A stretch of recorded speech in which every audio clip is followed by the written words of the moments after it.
Mobile বা আধুনিক টেকনোলজির যুগে আসলে বই পড়া মানুষ ভুলে যাচ্ছে, কিন্তু বই বই আপনাকে যেভাবে গড়ে তুলতে পারবে অন্য কোনো কিছু, অন্য কোনো ইলেকট্রনিক ডিভাইস সেভাবে গড়ে তুলতে পারবে না।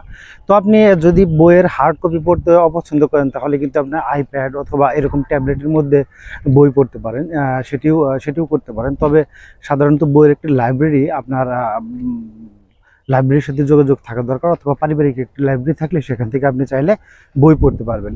তো বই পড়ার মাধ্যমে আপনার জ্ঞান চক্ষু যেরকম খুলবে, আপনি বিনোদনের জন্য বই পড়তে পারেন, আপনার ভাষা সুসংহত করতে বই পড়তে পারেন। বইয়ের যে ভাষা, বইয়ের যে কথা, সেগুলো কিন্তু আপনার কর্মস্থলেও কাজে লাগবে। আপনি চাকরির ক্ষেত্রে বা বিভিন্ন কিছুর ক্ষেত্রে আপনাকে বই কিন্তু পড়তে হবে। বই পড়ার অভ্যাস থাকাটা খুবই জরুরি। আপনি যদি অভ্যাসটি ধীরে ধীরে গড়ে না তোলেন তাহলে কিন্তু সেটি রাতারাতি গড়ে উঠবে না।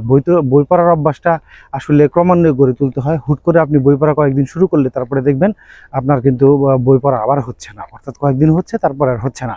এক্ষেত্রে যে বিষয়টা সেটি হচ্ছে, আপনি একটি ফ্যামিলি লাইব্রেরি অথবা দেখা যাচ্ছে যে বাড়িতে একটি লাইব্রেরি গড়ে তুলতে পারেন।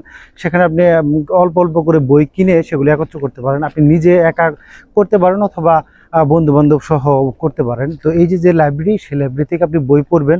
এবং এছাড়াও কিন্তু অসংখ্য পিডিএফ এখন অনলাইনে ফ্রিতে পাওয়া যায়, সেগুলো আপনি ডাউনলোড করে পড়তে পারেন। এগুলো মূলত আপনি যে অনলাইন ভার্সন সেগুলো পড়তে পারেন, অথবা অনলাইনে এখন চাইলে আপনি যে কোনো ধরনের বইয়ের অর্ডার করতে পারেন, সেগুলো কিন্তু আপনার বাড়ি পৌঁছে দেবে। অর্থাৎ আগে বই অনেক খোঁজাখুঁজি করতে হতো, একটি বই সংগ্রহের জন্য অনেক পাঠককে অনেক কষ্ট করতে হতো, এখন কিন্তু সেটি করতে হয় না।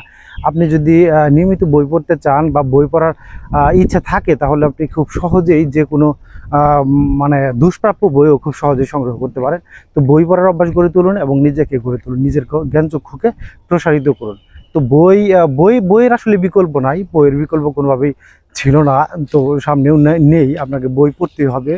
যদি আপনি নিজেকে শিক্ষিত করতে চান, স্বশিক্ষিত করতে চান, অথবা নিজেকে গড়ে তুলতে চান, যে কোনো প্ল্যাটফর্মে নিজেকে কম্পিটিটিভ করতে চান, তো আপনাকে বই পড়তে হবে। তা আপনি চাকরিজীবী হন, তা আপনি ব্যবসায়ী হন, আপনাকে নিয়মিত বই পড়ার অভ্যাসটা গড়ে তুলতে হবে।